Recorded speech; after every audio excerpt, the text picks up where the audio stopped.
Hello, everybody, and welcome back to the Dream Team Tonic podcast, episode 91. I'm Tony, and with me this week are the usuals. Ben, are you there, Ben? Hi, mate. Happy New Year. Happy New Year, mate. James, are you there? I'm here, Tony.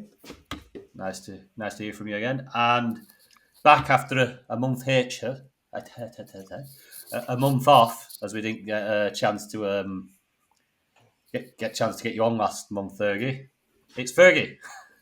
Hello, guys. Happy New Year. And yeah, apologies for last month, but it was just absolutely manic, wasn't it? Absolutely manic over Christmas with the World Cup and the restart for all the fantasy games. But it's great to be back and great to get back talking everything Dream Team.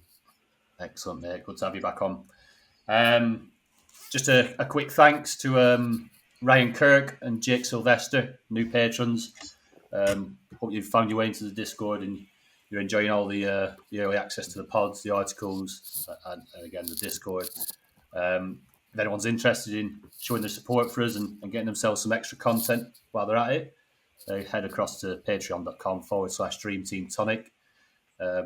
Big month this month with all the cup games. So we've got Ben's Patreon-only fixtures, which will be out shortly, which will help you navigate the FA Cup Round 3, Round 4, plus the League Cup semis and all the permutations that come with that and the fixtures. So that's always a great read, and obviously access for the patrons. We have got a Second Chance League that starts this weekend on the 6th of January. So it's going to be cutting it fine from when you're listening to this, but if you'd like to get involved with that, get across to @DreamTeamTonic on Twitter, and it's the pinned tweet on there. Sorry. Give all you lads who are struggling a little bit chance to reignite your season and maybe win a bit of cash for the second half of the season. So, Fergie, it's been a while. So you're first up as usual, mate. How's your team done so far this week? And how's it looking, mate? Yeah, do you know what? It's lovely to say for the first time this season, I think I've had a bit of a spanking week because I had a nightmare pre-World Cup. You know when you just go through a run where everything you do goes wrong, everyone you take out scores points, everyone you bring in does absolutely nothing or gets injured. So pre-World Cup, I had a nightmare, and it was just week after week, just going down and down the ranks, and so it was nice to really refresh. So I've had a good start since the restart. I've got 112 points this week, which looking around seems pretty decent. De Gea and Shaw I brought in for the United's short-term fixtures, and they've been superb. Yeah, De Gea 16 this week, Shaw 26 this week, so I'll get some nice rises off those. And Trippier 20 points, Botman 10. So they, Newcastle and Man United defence has been superb and has done me proud there. I brought Castagna in I listened to the pod, the last one, the one before, and I think Ben was bigging up Leicester, saying he's going to go all these Leicester players. So I did actually start off with Vardy, Harvey Barnes, and Castagna. I think Castagna had a 10-pointer on the night of the Carabao game. But yeah, Leicester have haven't looked the best since, have they? So I got rid of Vardy and Barnes, I think it was last week, and brought in Salah and Saka. So Castagna -2 for the week. Almiron -1. I think he got booked last night, but obviously, he just keeps on going, doesn't he? Amazing price, amazing player. And I brought in Odegaard as well, because I started off with Foden, but he's just not playing, and Odegaard was due a rise and stuff. So I brought in Odegaard, and he's been superb as well. So Odegaard, Saka and Almiron in midfield. Started off with Haaland, obviously, and started off with Rashford, who's been surprisingly good. Yeah. I was tempted by Martial, so I go for Rashford. And the last transfer I made, so I've made 4 transfers so far out of the 5. Last one I made was started off with Kyle Walker. Thought he'd get some minutes, but I don't think he's played at all so far, has he? For whatever reason, I think Lewis has been playing. He came from nowhere really, haven't he? And he's nicked that spot. So I did him to Botman. So I've gone from 325k pre-World Cup, which is obviously a bit of a disaster. I'm currently up to 180k, which I'm really pleased with. But I've just realised I don't have one player playing tonight and I've only got Haaland playing tomorrow, so I'm probably due a few drops. But I've got one transfer left. I was just having a look actually, and I'm probably going to do Castagna to. I may go to a Kanji. I'm sure we'll talk about the January fixtures and plans for that. But City seem to have nearly twice as many games as everyone else. So, but yeah, that's me so far. So not bad. Decent recovery So far. Yeah, looks good. You're unlucky with them Man City picks, Foden and Walker, not really featuring over the first few games. Yeah, this is it. Because in terms of rises, so my team value was awful. Like I said, I've been chasing and chasing. My team value was less than 52 million. But I managed to get something crazy off those 4 transfers.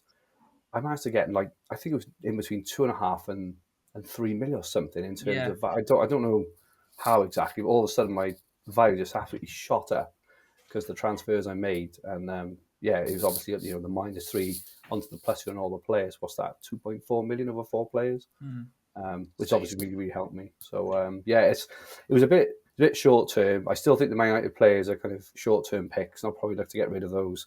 Newcastle and Arsenal especially haven't got many fixtures at all in January, have they? Until their doubles are rearranged. So it was a bit short term, and now I need to obviously start thinking about kind of migrating now to a team which will be looking good in January and February. So, sounds good, mate. Over to my side, 89 points for this week, so not quite as good as Fergie. It's all right. It's not done too bad. Got a few other teams that done better. De Gea in the net. 16 points so far this week. Wan-Bissaka's turned it out to be a decent pick at a very good price, 13 points. Dan Burn, 10 points. 2 clean sheets, there's no ratings, which is a bit frustrating. It seems like Trippier and Pope are always getting the ratings, but Burn, I know Shaw got a rating last night. Did Botman get one in the end?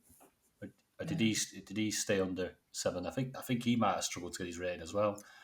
Botman got the same points as Burns, 10 points, so no rating for him. Yeah. Bit harsh, really. Good performance by Newcastle away at Arsenal. Only 3 players got a rating for Newcastle. Like you said, Shea, Trippier and Pope. Yeah, I never went for Shea over Botman. The only reason I think Shea's on 4 yellows, wasn't he? So, but he's a bit of a beast on the bonus, isn't he? Shea? Yeah. Probably overlooked that a bit. So. Likes a goal as well. Yeah. Another Newcastle lad, again, as Fergie said, Almiron, who's having a great season, tricked along, but -1 this week. Saka 7 points. Fernandes, assist late on for Rashford, which were nice, 15 points. De Bruyne only with a 2, but still with a game to come. Salah, disappointing result for Liverpool against Brentford, only 3 points this week in the double. Haaland, 4 points with game to come. And in this team, in my podcast team, when I took out Che Adams after his 18-pointer, I didn't have enough to get to Rashford. And I kind of thought, well, that's all right, because Rashford would drop for disciplinary reasons. So I thought Martial pretty much nailed there. Stick him in. He got 0 points. Rashford came on and scored. But one of those. So I got rid of all my Southampton punts over the course, which Ward-Prowse did all right. I think he got 5 or 7 points, I think, over the course. Che Adams got 18. And then Perrault and Bazuna were pretty much disasters. In came Saka, Wan-Bissaka, De Gea and Martial. 1 transfer remaining.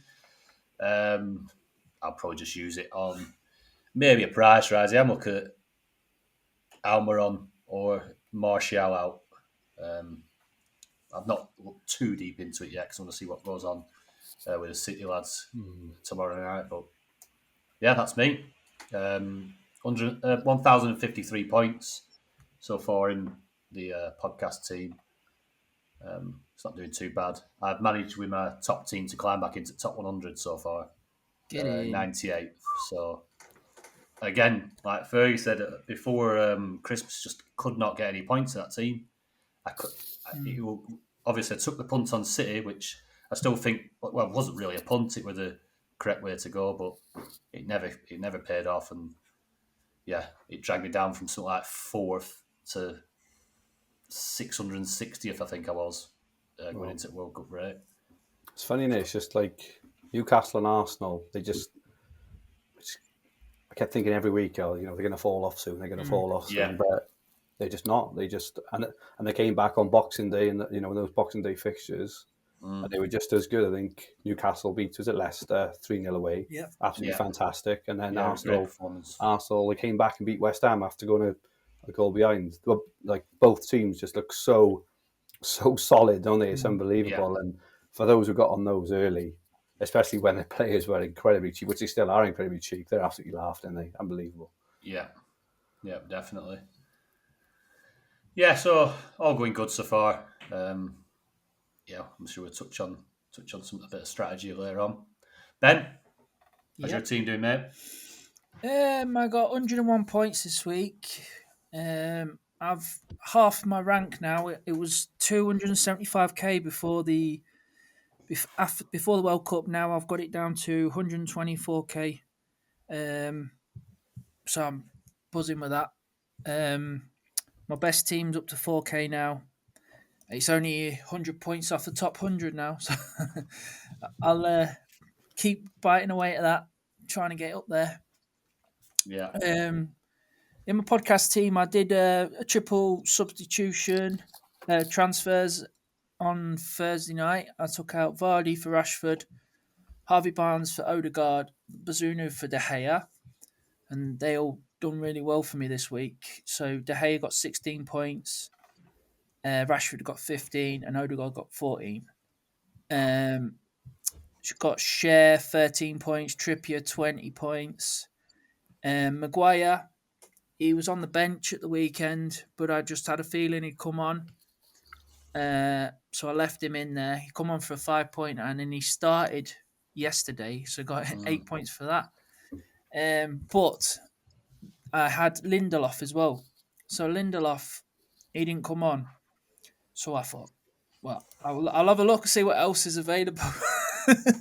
So I couldn't really muster up anything. I said to James, I said, what do you think about Andreas Pereira?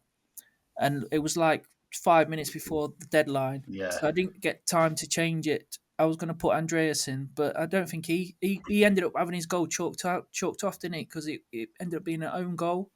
It did, Pereira scored against Southampton, but I haven't seen the goal, but it's been taken off him anyway.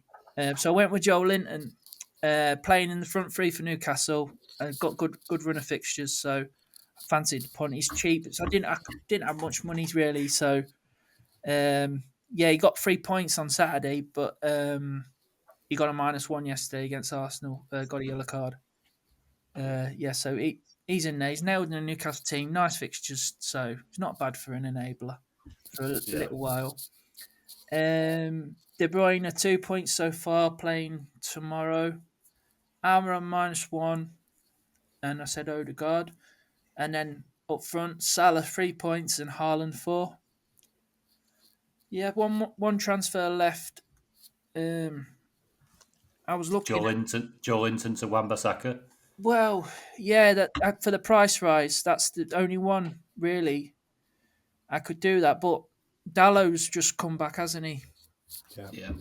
The thing with Ten Hag though, he seems to like to give all the defenders minutes. So even if they don't start one game, they might come off the bench, and vice versa. They might start the next game, and then the other player, the other wing back, will come on. And he's been mixing the centre backs about. But now Martinez and Varane are back. I don't know if Maguire and Lindelof will play as much now. So food for thought. I was looking at that, and Casemiro as well. He's nailed in the United team, and he's clocking up the points against Starmans and goals, assists, ratings. he's doing all Yeah, right he as is. well. So, but I just like Newcastle got the double game week next week as well. So they've got a Sheffield Wednesday and Leicester. So I don't know. I've got It's true. I don't have to use the transfer, but if I want to get some value, I could go to Wan-Bissaka. But then again, I might need another transfer to move him on again. I don't know. It's a bit tricky. But He's I'm gone happy. strong in the cups anyhow.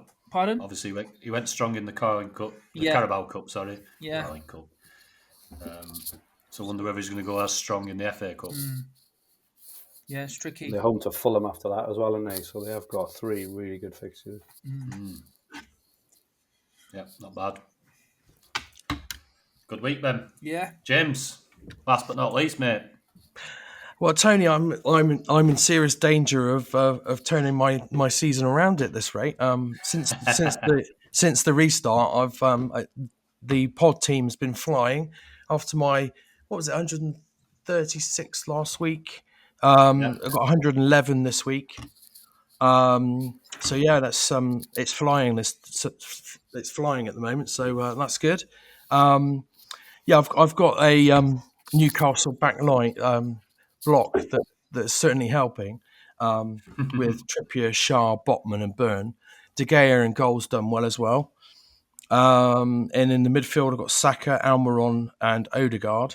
And up front, fairly template, which seems to be most engaged managers have at the moment, is Rashford, Haaland, and Salah. I've still got 2 transfers left.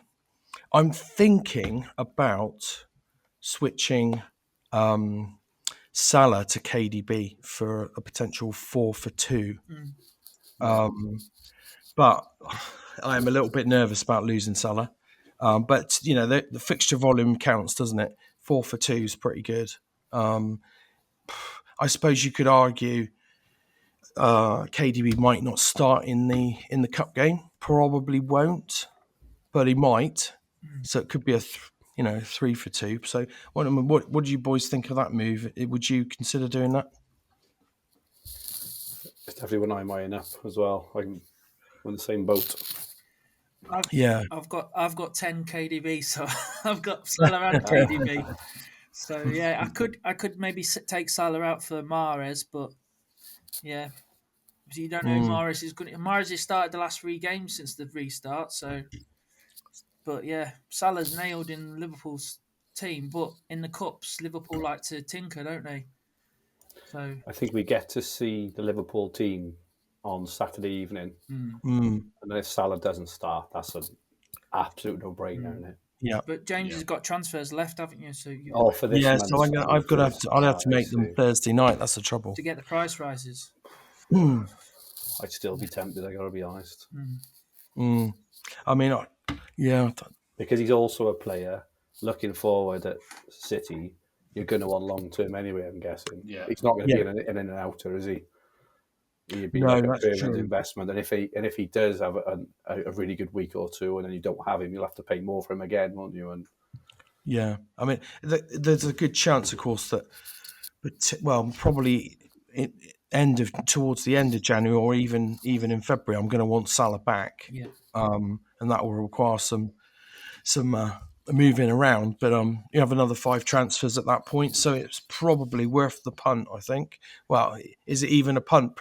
You can't even call it a punt if it's KDB, can you? So so that's what I'm thinking at the moment. And I could change Salah to Nketiah, and then potentially use that money to try and work KDB in by changing the defender and then using the next transfer allowance. But I need to have a play around with that. Yeah. A bit of jiggery pokery. Yeah. Required. So yeah, it's all going good at the moment. Quite happy. Excellent, mate. It's going good since the restart, hasn't it? So all you needed was a wild card. Yeah. Right. Let's jump into the questions then. First up is DT Patrick. Presuming Man City progress in the EFL Cup, and with the semi-finals being late January, early Feb, is now the time to lump in on City players and their extra fixtures? If so, aside from Haaland and KDB, which players would you go for? Fergie, I remember you were lumping in on City players in January. Yeah, and I think that when I did lump on them as well, it wasn't far off the position they were in now, because if you remember that season, City were very average at Christmas, and that's why a lot of their players were very cheap. And like I definitely played it. I'm a fixture volume player in Dream Team, and even though Arsenal, for example, are just absolutely fantastic, the next few weeks they have very, very few fixtures. Newcastle obviously have a little bit more. Won't be taking those players out ahead of next week, even though Arsenal's FA Cup game is away to Oxford, so you're not really sure what time, what kind of team. You don't want to be taking out Nketiah or Martinelli and then they start away to Oxford, because that could be a bit of a bloodbath. But I think, I'm still a massive fan of Man City. I'm a massive fan of Guardiola, and they will turn it around. They will start keeping clean sheets. They will start hammering teams 3-4, 5-0. And if you can get on them early, which is obviously what happened when I got on them early a couple of years ago, when no one else is on them, en masse, you get their players for cheap. You get on them first, you get the points, as well as not having to use more transfers on them. So I personally think we should. And, like I said, I mentioned him earlier, Akanji, 3.9 million for me is just mega, mega cheap. If City concede tomorrow, even if they keep a clean sheet, he may even go down in price again and stuff. And that's the kind of player I'll be looking to eye up. And they've got the Champions League, they've got the Carabao Cup things as well. So I think I'll personally be doing it as much as I can, even though it's tough for me because my team value isn't great. I still think I'll be finding ways to get on them early, and to go in on Man City. I think whether that's the right thing or to do is not. Like I say, a couple of years ago when I did it, it was obviously very fortunately went my way, and Man City broke records, didn't they? Was it they had something like 11 consecutive clean sheets or something ridiculous like that, which obviously helped massively. But I think I'll be doing it personally. I'll be going in on City. How about you guys? What are your thoughts at the moment? I know they're a tough sell, aren't they, at the moment? It's the rotation that's the killer, isn't it? Trying to pick who's going to get the most minutes and pick up those if it's defender, the clean sheet points. Foden's not crazily no one can tell. I've not seen anyone come up with an explanation as to why Foden's not starting more games. It's a bit of a minefield, but if you're willing to take the chance, it could pan out. Yeah, definitely.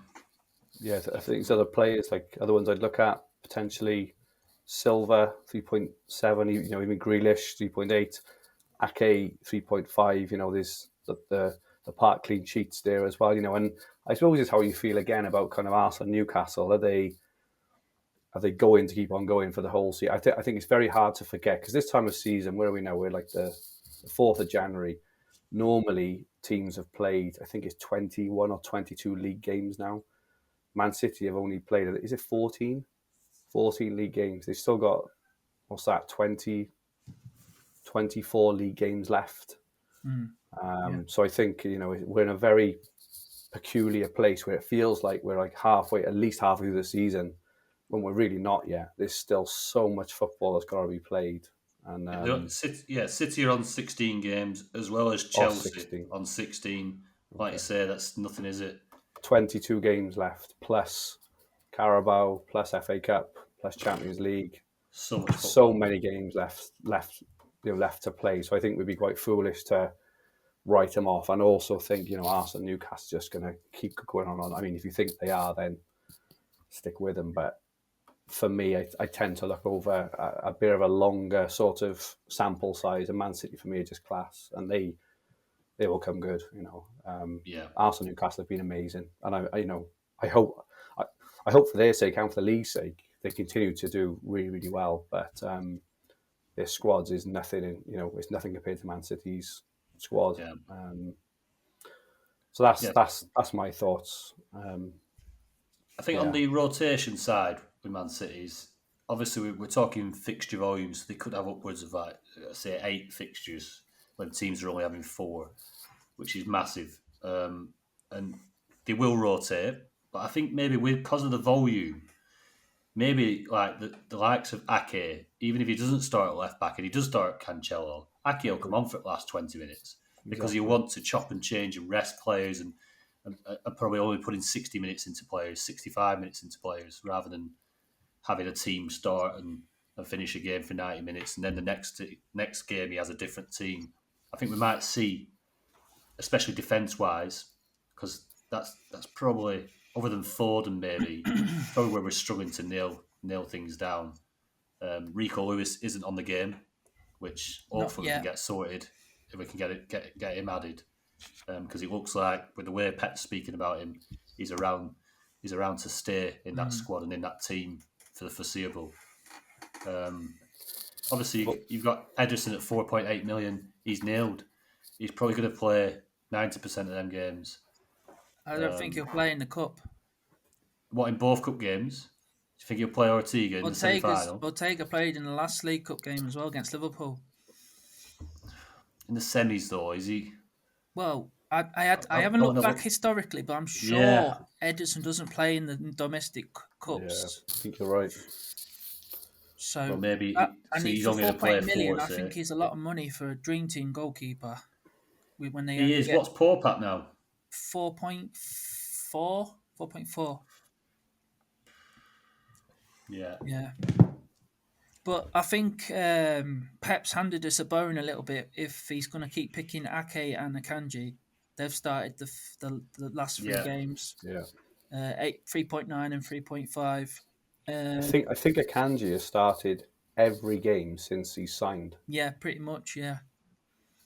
It's definitely every league game. Yeah. And he's still, obviously because they've been conceding goals, he's still very, very cheap. But I suppose if each individual manager feels Man City will turn it around and suddenly start, would you be massively surprised if they won their next 3 games 3-0? No. I think no one would be, would they? And then all of a sudden it's like, shit, and this, I think this is where you get the thing of how you can fly up the ranks or you can just stay stagnant. Because if you're like a chaser, if you're like a trend follower, okay, you may rise, but you're not going to get those absolute bullets that fly you high, get your team optimal before everyone else, and then have transfers in hand to use to move on to the next big thing rather than just following the pack a bit. It depends what kind of manager you are, I think, but that's the way to do it if you want to really fly high. Obviously, it could flop, right, and then you're screwed. But that's just the risk you take, I think. But like I say, Man City over the years for me have never. Well, I can't remember the last time Man City in the second half of the season especially disappointed. They're always there, aren't they? Yeah. And and looking at the fixtures, I believe they play every 3 or 4 days. I think they're the only team to play every 3 or 4 days, assuming they go through in the FA Cup as well, for like the next 3 months or whatever it is as well. Yeah. So in terms of rotation, there will be plenty of rotation, but they'll have more games than everyone else. They will rotate most games, but you'll still get the kind of part clean sheets. You'll still get Foden, just for example, will probably play every other game soon because they're just going to have to, because you just can't keep flogging these players every 3 days. You can't keep starting Grealish, can he? Well, no, and he can't start him every 3 days either. So Alvarez will be back soon. I think he could be a really interesting option as well. Again, if he only plays every other game, 4.2 million striker for Man City. Yes, please. Not bad, is it? No, so I mean, Mahrez at 4.9 million. His last 5 average is 7.4 points a game. Yeah, has he got 21 points in the last 3 games, I think? It's unreal. Some real is average. Obviously in form, starting every game. 4.9 million. It's a steal. Foden, it's been so frustrating, especially since coming back from the World Cup and stuff. But 5.2 million, if he does start, like you just said, Fergie, he's explosive. We can get you plenty of points for them. And at 5.2 million, I think that's still cheap. I managed to get to a point a few years ago on the Man City team where no matter who started, no matter who was dropped, it didn't really matter because I had them all. So if you can get, just for example, Grealish, Foden, Mahrez, Bernardo Silva, Haaland, Alvarez, just as an example, you're practically guaranteed to have all three forwards. So when they score, you're almost guaranteed to have the goal scorer. And obviously, because they historically score a lot of goals, you're kind of always in the points. Like I say, that's a very idealistic place to be, but it is attainable if you're willing to take the risk and go all in. Just playing devil's advocates here slightly, do you think maybe this season's different because they've got Haaland there, and Haaland's literally scoring all, not 80, 85% of the goals? Do we think is that something we should be thinking about? Because it might be not every season's the same, is it? As we know, things do change, and they've never had that target man before. So I'm just thinking out loud, really. That's something to consider as well. I think it might not pan out the way we think it. It could do, like it has in previous seasons. Yeah, no, I think that's really fair, and I think another point as well is the lack of clean sheets this season has just been absolutely startling. It's just for all teams, apart from Arsenal, Newcastle, for Man City, for Liverpool, for even Spurs and Chelsea, they're just not keeping clean sheets at all, are they? And again, it's whether you think it'll turn around. Like I say, I'm just going on previous experience over a long sample size, like the last 5-6 years. Man City in the second half have always been really tight. They've always scored loads of goals, but I wouldn't be surprised either if Arsenal just keep on going, if Newcastle keep on going. But I'm just going with the tried and tested, I think. Yeah. City. What about if you've got Newcastle or United defenders? Would you keep them for another week, or would you go to City? Yeah, I think I go for another week because the Carabao Cup is after that. I'm looking Friday the 13th of January when a lot of teams, well, almost all teams have one game, and some of them are toughish games as well. Obviously, United go to City and then they have Arsenal, for example. So I'll definitely be looking to get off my United defenders then. Yeah, it's all about timing. Absolutely right. We get to see who goes through in the cups and in the Carabao Cup as well. That. So it's massive in all formats, the FA Cup, isn't it? Because I think once the FA Cup has decided, the replays are booked in, and also the Premier League can then also rebook in the fixtures that were postponed previously. So the FA Cup third round is basically the catalyst for it. Kind of lays out the next 6 weeks of fixtures, don't it? So definitely looking after next week, obviously because of the Carabao Cup, which could be really, really good for Newcastle especially. Massively important. Yeah, Man United. Yeah. You're just touching on the top 1K ownership for the City defence. Just a couple of players here. Ake is owned by 33 teams in the top 1K. Akanji 49 teams and Cancelo 73 teams. So if you are in and around that area, obviously this is before the transfers reset on Friday and stuff. And there's an opportunity to attack that top 1K with a City block. Like I say, they're not keeping many clean sheets, but when they're going to start? I think I remember having a bit of an argument with a couple of people on Twitter, like on that on the year I won it, because there was a few people saying that it was really obvious to go all in on Man City, but this is the exact moment when I went in on them when it is not obvious to go in on Man City. Yeah. If that makes sense, it is not obvious. It's obvious to stay on Newcastle, stay on Arsenal, stay on Man United, whatever else. At the moment, if you look at and it could be in a month's time, look back and think, my God, it's so obvious going on Man City, but you've actually got to do it. You've got to go for it. You've got to have a set of balls to go against the form and go for the fixture quantity. Exactly. And back the team that isn't doing that well. Exactly, and that's how you win, normally, isn't it? Is you go like a little bit different. So I'm not saying for everyone to do it right, because it could obviously it could backfire, but I'm going to do it for a couple of reasons. One, I'm chasing, and two, I just, like I say, previous experience at City, they're awesome. And look at, as you say, looking at those ownership as well. I mean, flipping neck. If you bundled in on a Kanji, Ake, and and Cancelo, and they keep 3 clean sheets up the next 4, you're going to be absolutely quizzing, right? You're going to be flying in rank. You're going to be flying in rises as well, and people will then be looking to get them in and having to pay more, having to use their transfers. So yeah, all goes in your favour then, doesn't it? Right, Lee Hooper. We're carrying on with the defence. Our defensive options currently limited to Newcastle, United, and City, especially with Arsenal's tough fixtures going forward. And off the defensive and up to the forward line, is Nketiah criminally underowned at 1.2%, 2.6 million, playing as a main striker in the best side of the league? You reckon, James? I think they probably are the only defensive options, really. When Liverpool, Spurs, and Chelsea are all looking shaky at the back,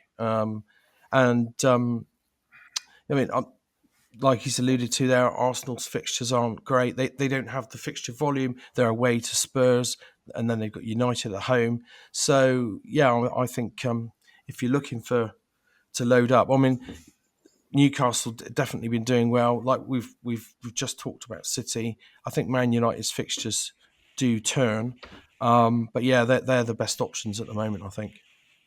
Yeah, Ben. Yeah, totally agree. As we've seen so far this season, Newcastle have got 10 clean sheets in the league. Arsenal have 8. Man United have got 8 now. They've got 3 in the last 3. Surprisingly, Leicester's got the same amount of clean sheets as Man City, 6. So yeah, there's not much. There's no point changing at the moment. There's still loads of season to go. Loads of the season to go. Don't try anything daft. Just stick with the teams that are doing well. Obviously, Man City's an option, like Fergie's mentioned, coming up in a couple of weeks, because with a fixture count adding up. So yeah, and Nketiah. Well, it's about the extra games for me, and Arsenal don't have as many games as Man United at the moment. Like Liverpool have a similar amount of games as Arsenal, but I wouldn't jump off Salah to go to Nketiah unless you needed the money somewhere else in the team. But yeah, it's a good if you've got not much budget and you needed to build a good side. Nketiah's a good pick, I think, as a third striker. But obviously, I think I'm just going to say, for me, Rashford's in there with Salah and Haaland at the moment as the best picks. I think, like you say, for budget, if someone was wanting to get KDB in somewhere and was willing to risk Salah, but they needed the just taking the budget out of it, Salah to Nketiah and then upgrading a midfielder to KDB would be an all right option if you required that budget, stealing from Salah. Yeah, what do you reckon, Fergie, Nketiah and the defensive options? Yeah, like Nketiah's a really good option. I think he was my differential as well for December, which has gone all right. I think so. I was quite. I think he was anyway. But yeah, he's really good value. I think if you're short on cash, do it. But yeah, they haven't got many fixtures at the beginning of January, but they are due a couple of rearrangements towards the end of January. So I would probably look to leave it myself until the arrangements are all done. And like I say, then you can plan a really good hop on spot. And and we'll also get a bit more news about whether they're going to sign a new striker as well by then. So I think it's wait, but I do think end of January could be a really good option. And defence, there's no reason. I mean, you just got to look at Liverpool. Apologies, James, but you just got to look at them, watch them to see how bad they are. Like I think it's funny because I think we mentioned last year, James, a few times, didn't we? How Allison seemed to save them clean sheets on a regular basis Yeah. by these world class saves. Yeah. And but if anything, they just seem to be giving up it's even more chances. It's almost like their luck has run out and they're just all over the shop. So I wouldn't be going anywhere near them. Chelsea are an interesting one, but obviously their short-term fixtures, having Man City twice, and Liverpool in 3 of the next 5 is probably quite tough. Wouldn't go anywhere near any others, in all honesty. Nothing much to add. As I say, Newcastle and Arsenal are the form teams, and City are the gamble, really. Yeah, they've got the quantity. Patrick's back with another question. For those of us with smaller budgets and looking for differentials, who do you feel the best of the rest players, especially from teams like Villa, Leicester and Brentford, who have very good fixtures on paper?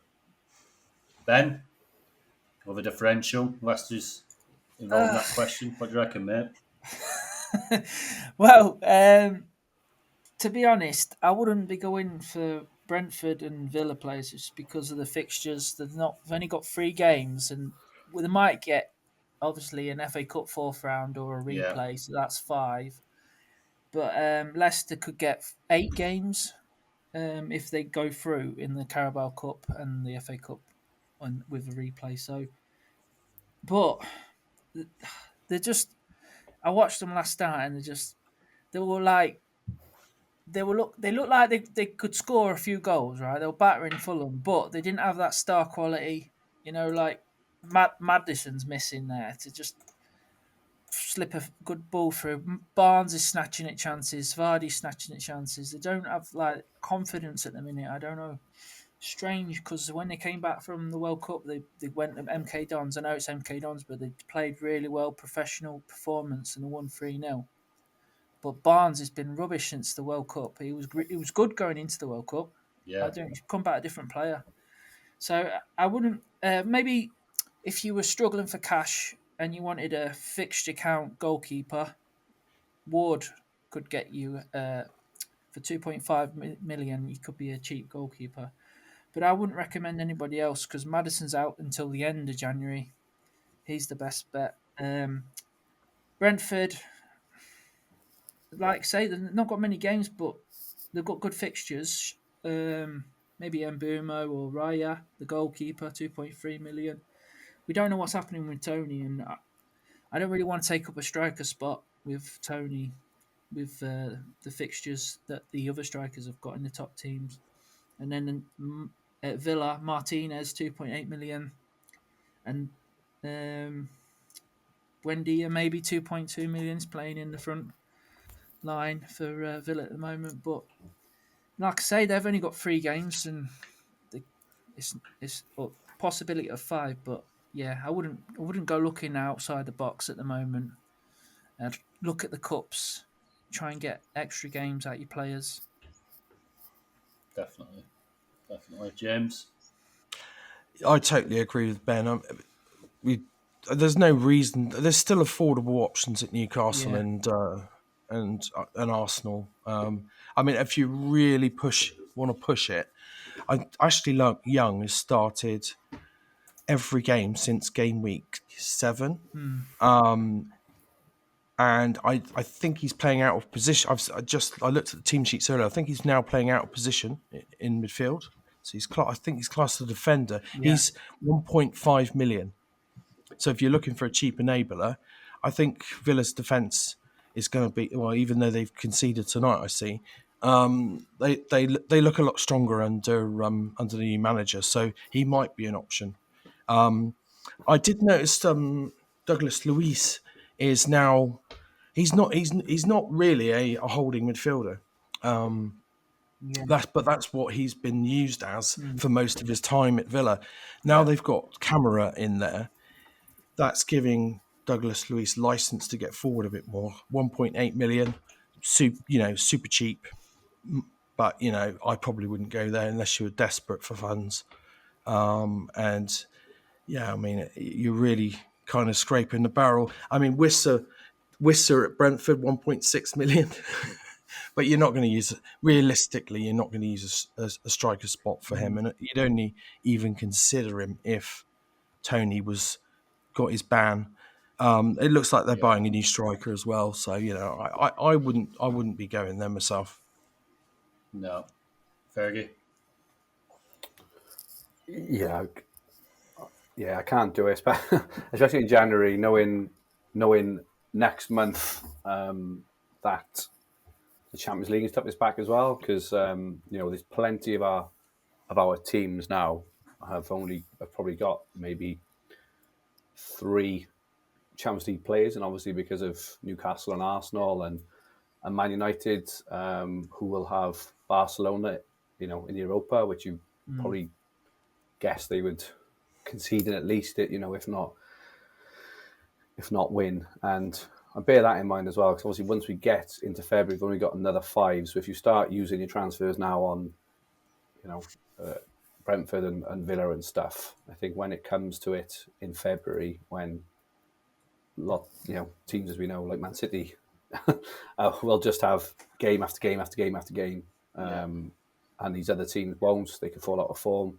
They are playing okay. They're playing all right, but they're still just not of the class of those Champions League teams and stuff. So I'd be careful littering your team with short-term picks that you're going to have to use very precious transfers to take out. Personally, Yeah, definitely, completely agree with all 3 of you. Nothing more to add. Aman has been on. Is Odegaard a must-have?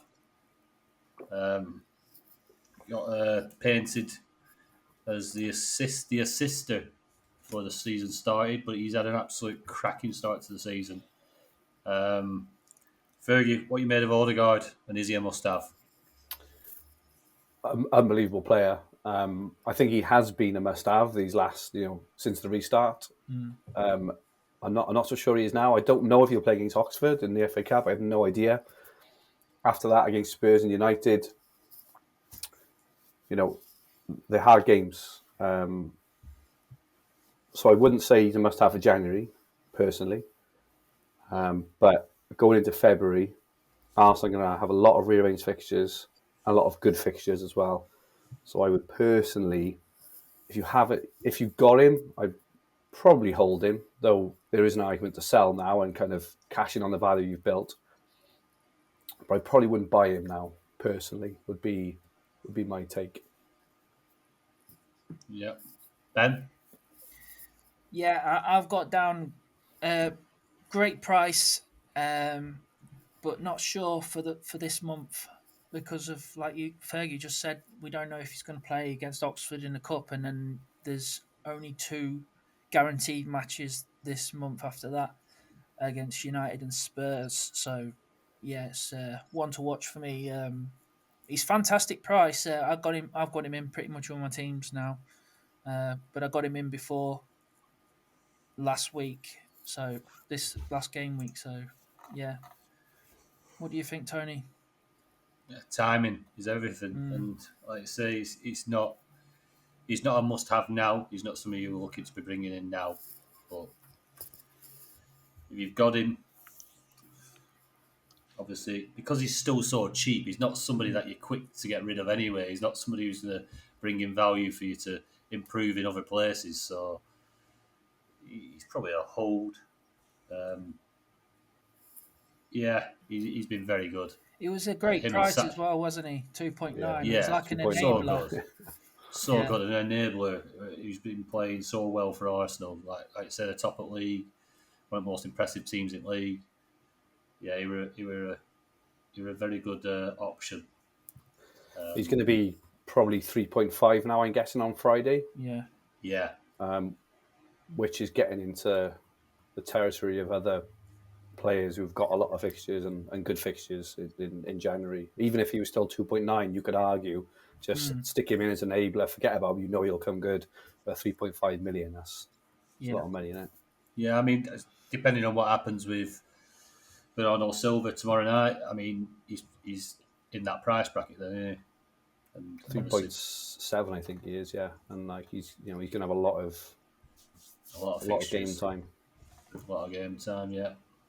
You agree, James? Yeah, I think you boys have covered. I'd just like to say I think he's looked absolutely brilliant. In the last 5, he's averaging 8.8 points per game. For a player that most of us got him in at 2.9 million. What Yeah. bargain!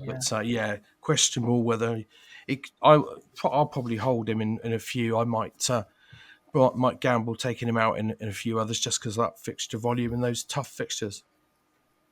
Yeah. Next one's from Wadey.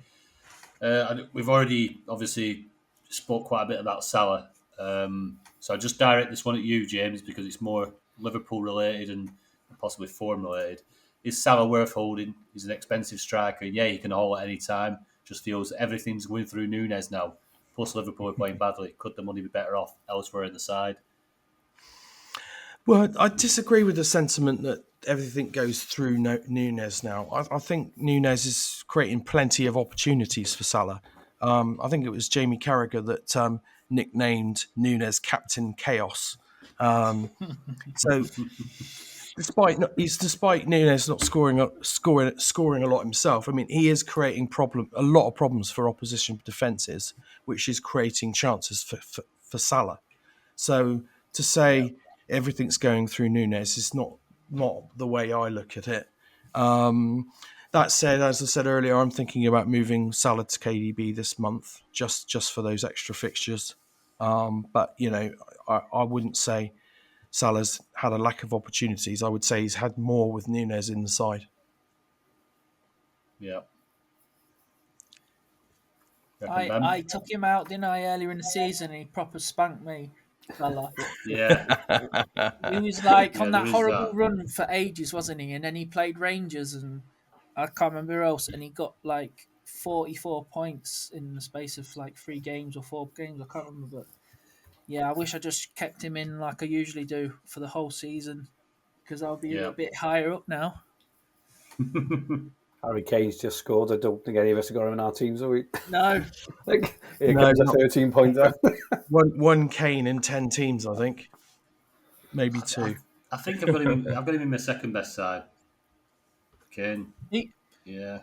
he was one I was looking at bringing in when Tottenham have a double game week, Arsenal and Man City, but I'm not sure now where Rashford's doing so well. He's banging them in every game at the moment, so it's one to think about. Yeah. Had him in 2 sides. Oh, it must be 2 or 3 sides. Yeah, I got him in a few, but they're a bit further down. But yeah, I do have him in my second best side. I think I went Kane, Haaland, Rashford in that team. Yeah, Salah. He burns you, doesn't he? Take him out. He did me as well. I didn't have him when he had that Rangers haul. Yeah. And yeah, if I'd have had him in at that point in my best side, I'd probably still be right up there right now. So, But saying that you were up the top, weren't you, without him? yeah, That's how you got at the top because you didn't go with Salah. yeah, it's about timing. It was about timing, Exactly, timing. Yeah. and it was to get him in because I wanted to get him in. I didn't have the budget, and I needed 2 transfers, and I ended up with just 1. Yeah. And that one transfer that I made was Zinchenko in at 1 minute to 3. And I brought him in and he was injured. Did look at the lineups. I transferred him back out. And then when he got towards the end of the month or wherever it was, halfway through the month, I needed 2 transfers. I was 1 transfer short against Salah back in. There you are. And yeah, just sounds like I'm a bloody sob story, isn't it? It's one of the violin moments, Fergie. Indeed. We love a good violin moment, mate.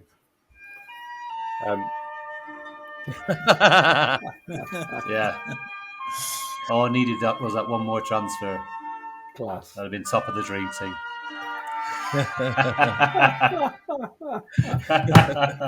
Anyway. Next question. DT Patrick, he's back again. Bloody hell, Pat. Right. I like this question, actually.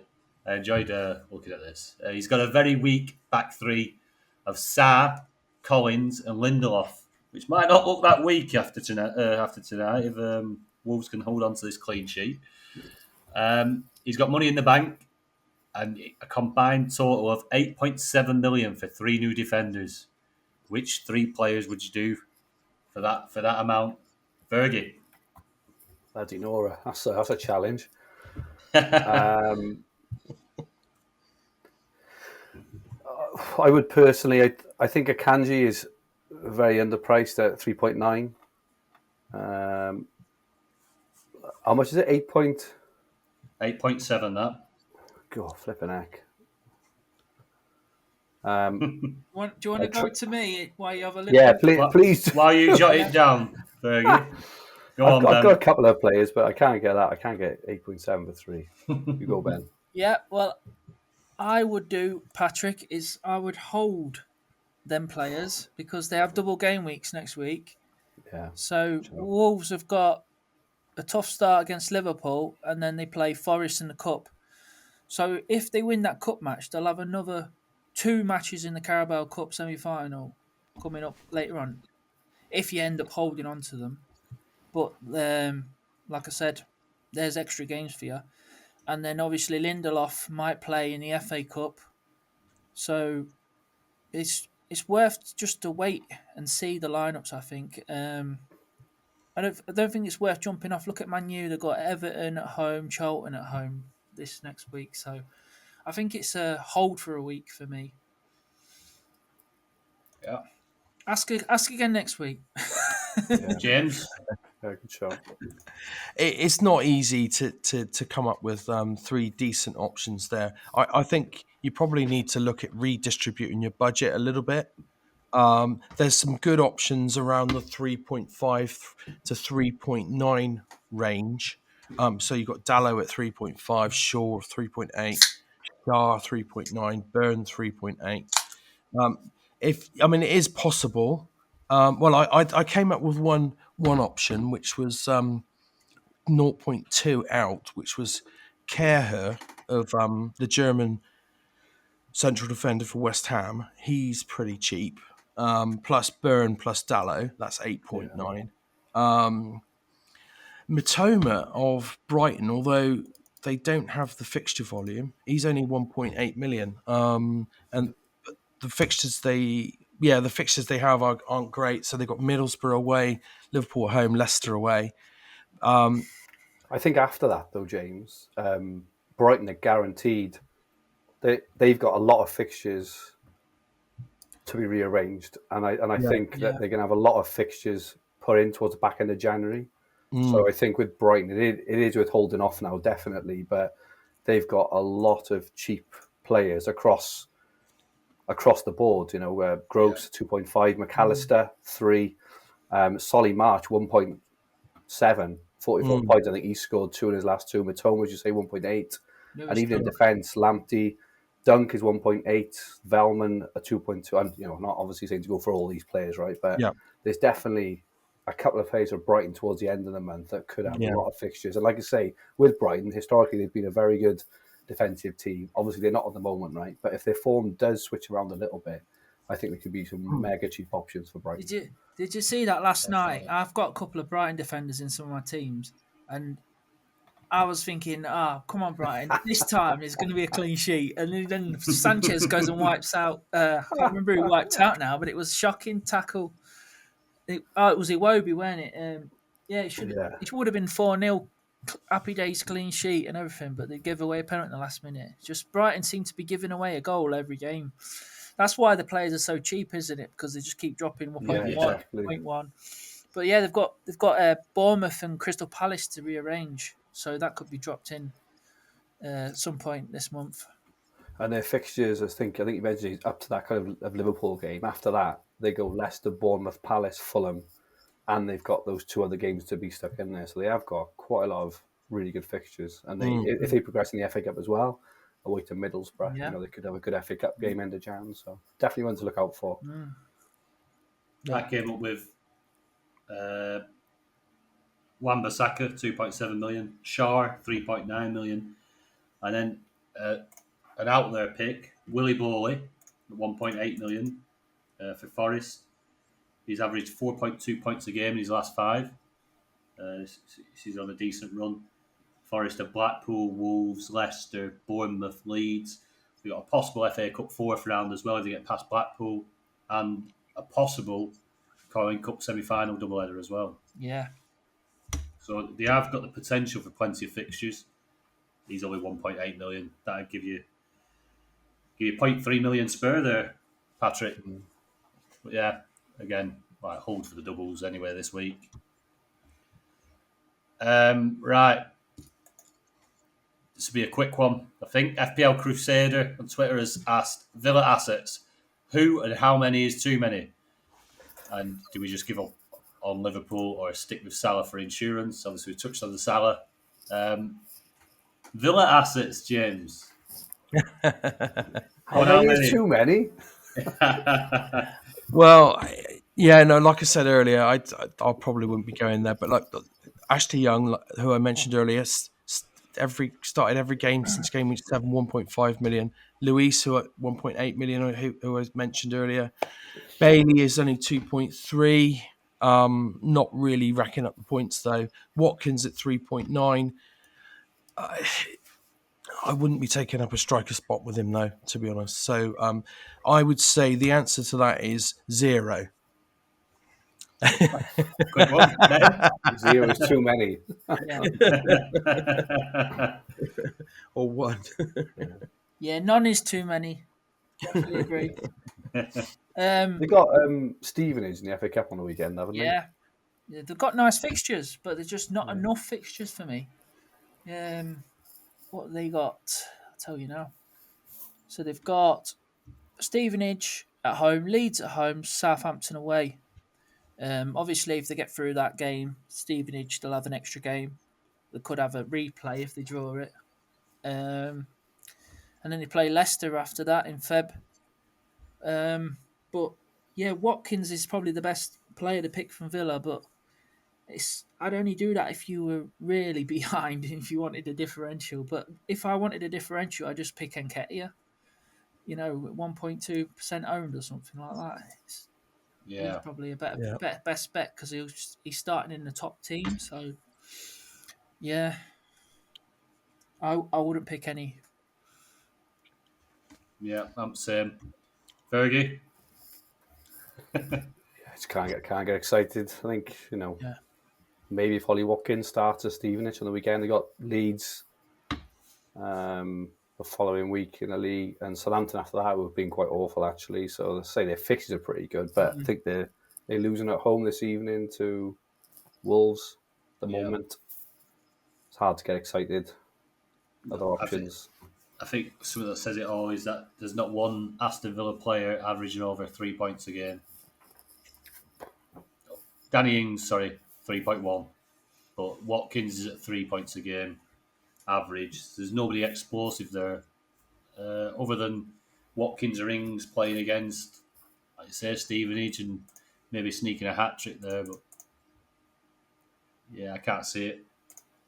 Did the same with Lukaku last year because Chelsea had, I think it was a conference team in the FA Cup, and I brought him in. Plymouth, wasn't it? Plymouth. Oh, was it Plymouth? I think, did he score one and then... Yeah, got taken off at half time. And I got taken off half time. Yeah. That was a bit of a killer, wasn't it? Yeah. Yeah. I think we all fell for that trap. Yeah, he was horrendous. Horrendous he was, Lukaku. Proper trap. Right. One more question from Lee Hooper. Every year I get trapped into a punt in the FA Cup and every year it goes tits up. He's looking at FA Cup lineups versus weak opposition a trap and potential waste of a transfer or transfers. Fergie. I think if it's for a weaker team, then yeah, because you're basically using two transfers, aren't you, to bring one in and bring one out. And like I say, Ollie Watkins could go and score a couple of goals in Stevenage. You think you've won, but that's 18 points for 2 transfers. Would you really give away 2 of your 5 for the whole month for that? I'm not sure I would. So I do the same thing. I did the same with Lukaku. I think I did say I think I did the same for Antonio last year as well, because West Ham were playing well and they had a plum Yeah. fixture. I think I brought them both in. I think they both scored, but I immediately regretted it because then my team was all over the place. So I personally, I don't think so. I think I look at the month as a whole, and yeah, I wouldn't. Yeah, it can always trip you up them cup games. What do you reckon, James? Well, it's difficult, isn't it? I mean, there's always that one player every year that you considered, and then probably didn't bring in. You brought in someone else that for a punt, and you didn't get the right one in, and that other one goes off and scores a hat trick, and you're like, oh damn. I mean, it's still worth having a look, and if you've got a good feeling about a play, if you've got transfers to burn, yeah, but you have to be prepared for it to fail massively and get them straight back out again. So I don't tend to make those moves unless I've got a transfer to burn and I'm willing to use one to put him in and one to take him out. Yeah, don't try not to do those sorts of moves. Yeah, Ben. This time of year always reminds me of when we first started talking about this, and the first year of the pod, and we mentioned a certain Carlos Vinicius coming in for Yeah, Tottenham that's right. against FC Marine or something like Marine, that. We yeah. were like, oh yeah, you could put him in and he'd probably score a hat trick, but then you take him straight back out because he won't play in the league, and he went and scored a hat trick. He did. Yeah, That's the only time when it's really worth it. You can get 28 points for it, but like Harry Kane, if you haven't got Harry Kane, he's playing Portsmouth because he probably will play in the cup. But then again, he's not got a double game week. He's only got Portsmouth, but you've got Rashford who's playing Everton and Charlton. So, or Salah's playing Wolves, one game. So you could, like you were on about taking Salah out. So yeah, I think if you're gonna bring someone in, it's got to be someone who you think will start in the league as well. So if you see someone who you think, oh, he's nailed in the league and he's playing in the cup, it might be worth a punt. But Definitely. I wouldn't go picking someone who's like Carlos Vinicius playing Fulham now, and would you put him in for the cup? no. No. Yeah, I think you've hit the nail on the head because I'm going to go down here is basically, and I've got Kane as an example. Because it's not so much of a punt. You're going to get maybe 45 minutes or 60 minutes of Harry Kane against Portsmouth. You'd hope you get a double, wouldn't you, at least? You'd hope so. And then he's not somebody you're in too much of a rush to get out because he's Harry Kane. He's a very solid dream team player. He's going to score plenty of points. And punts don't. Like Fergie says, they usually mess up your team. I ended up doing the Okie Kokie with Lukaku quite a few times in the season. It was an absolute nightmare. I think I remember the Antonio one you're on about as well. I'm sure I moved for Antonio. Well, I think they had a home game against I think it was a conference. What was it? I want to say Macclesfield. I don't know if that's right, but it was definitely against like a League Two or conference team, and I think he played as well, and I think he even scored. But in the grand scheme of things, it's just the same as someone else getting a clean sheet. Right? It's just not worth using all your transfers just to get a couple of extra points. Yeah, definitely not. Like Vardy's got Gillingham and Newcastle double game week, but would you put Vardy in that? I wouldn't. Not the way they're playing at the moment. That's it. But then Leicester do have the potential of quite a lot of fixtures. It's like Jekyll and Hyde though with Leicester. Yeah. I think you touched on it earlier about Maddison. I think he's the heartbeat of that team, isn't he? Yeah. I think he makes everybody else tick. I think Spurs have just gone 3-0. That might be a Harry Kane hat-trick. It's Doherty. They've gone from absolute dross at half-time to 3-0 after 68 minutes. That's unbelievable. Doherty was another option that I had for my Joe Linton transfer because he's only 2.1 million. Yeah, you said him on the last pod as well about how well he'd done in the World Cup break. Did he score 3 or 4 goals? 4 in 3 games or something daft in the mid-season games. There you are. Right, Basbestos. In my side currently, I have Martial, Odegaard, Almiron, Shaw, and Shaw, who are all around the 3 to 3.5 million mark. Our team's becoming too reliant on these cheaper players as they become difficult to move off of when the Champions League returns. James. Maybe if they keep performing the way they are, then by mid-February, when the Champions League restarts, they'll probably be around the, the 4.2, 4.3, maybe even 4.5. In which case, you can just switch out any of the players that don't have Europe with ones that do. So I wouldn't worry too much about that just yet. Yep. Yeah, completely agree. If they carry on the way they're going, the price is going to go up, so you'll be able to sell them for a profit and then move on to Champions League players. Yeah. Yeah. Fergie. Yeah, I can't argue. Yeah, all good. They're just absolutely fantastic. I'm not sure about Martial, but the rest of them are incredible. Yeah. Yeah, doing well. Right. I think what you mentioned earlier, Tone, just about the timing as well. Like Luke Shaw, for example, 26 points this week. You'll have 0.3 off him.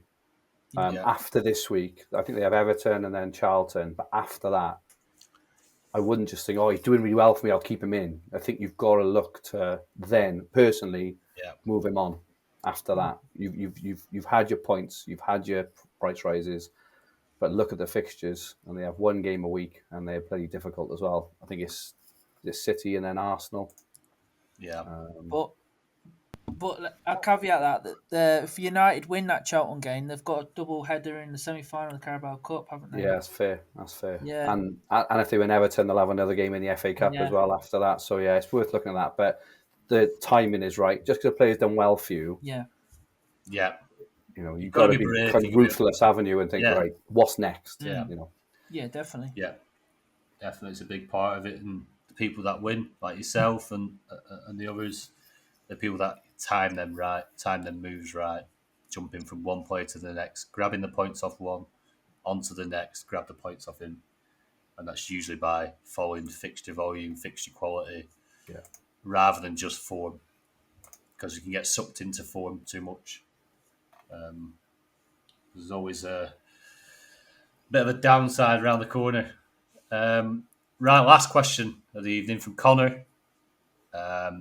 Continuing off a conversation that was had in the Discord, I'm just wondering what you guys think. Is Almiron overperforming? His form hasn't really dipped, and he's been on fire since as early as pre-season. Cheers, lads. Looking forward to the pod. Fergie, what do you reckon? Almiron?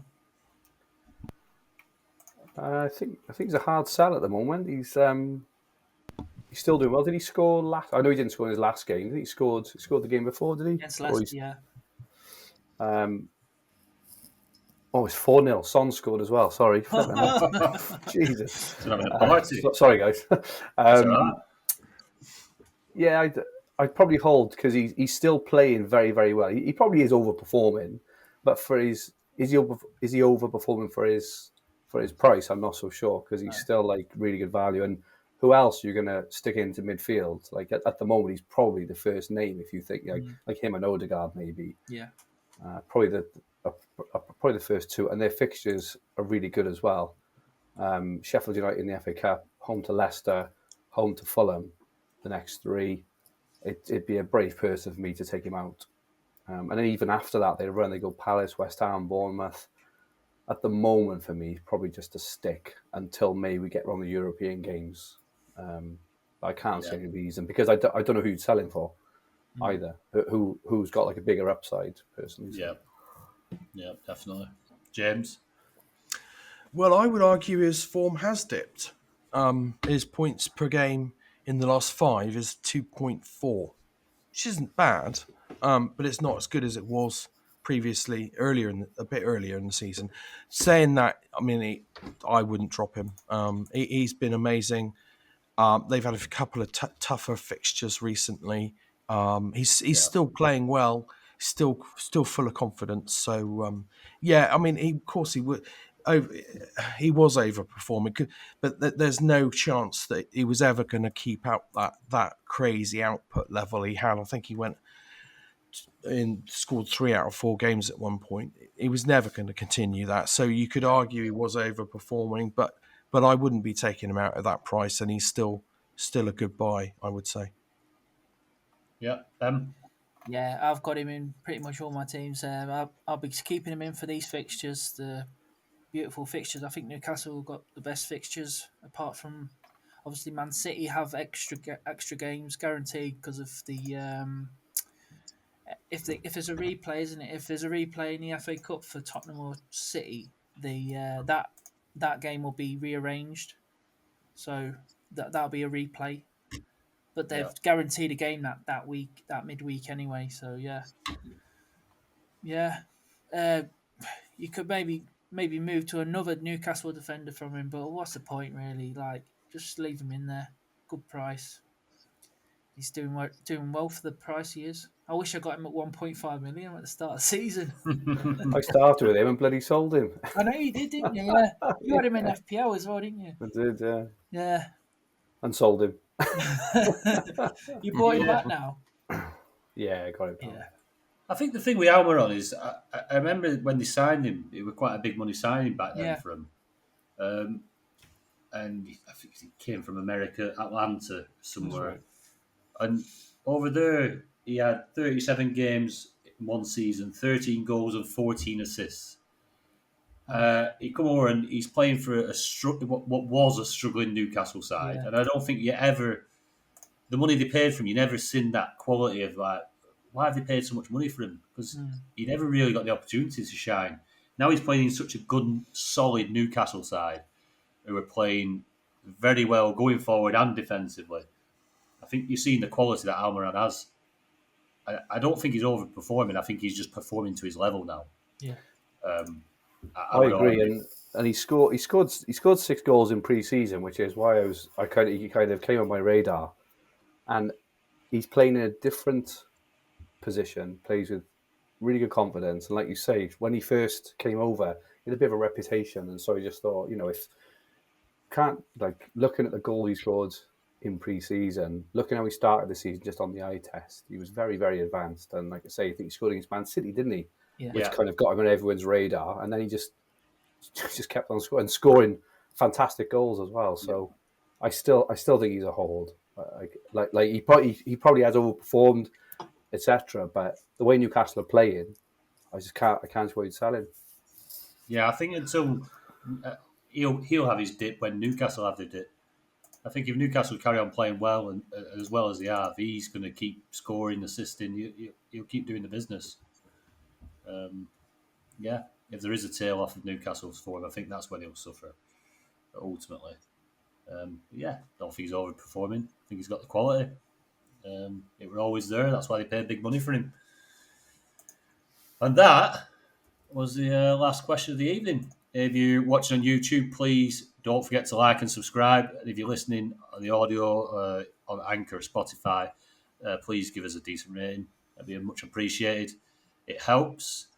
We're not going to go through the mini leagues this week as we are mid-game week. So I am still top of the cash league so far. I just got that one in there. Just get that in there, innit? And Leotin, you are still top of the Patreon league. It's been an absolute pleasure, Fergie. We're going to need to get our differential picks in for this weekend. So we'll have an updated league go out on Twitter. We'll drop it in the Discord as well. We'll get the poll out for all the listeners and the subscribers to vote for their differential for the community, and which starts from the 6th of January. Obviously, with it being Christmas and the way the World Cup fell, we didn't really want to restart it too soon. So, and good luck in the last game day for the £50 best prize in the cash league. Is that this week? Is it? It is. You got switched to game week 16 because of yeah. They were having that mess around, weren't they, where they put a double game week in or whatever they did, and we didn't quite know how it would work with the transfers crossing over, and I just think it didn't want to risk it getting messy, so that switched to this week. So whoever wins that, happy days. Your money will be over and with you. Like I say, Fergie, absolute pleasure to have you back on, mate. And we look forward to speaking to you next month. Thank you so much, chaps. Really enjoyed talking to you. It's been a while, so yeah, it was good to chat. And well done, Tony, on your fantastic season so far. Hopefully I can keep it up, mate. Nice one. Appreciate it. Cheers, James. Cheers, Ben. Cheers, guys. Cheers. Thanks, everyone. Speak to you later this week.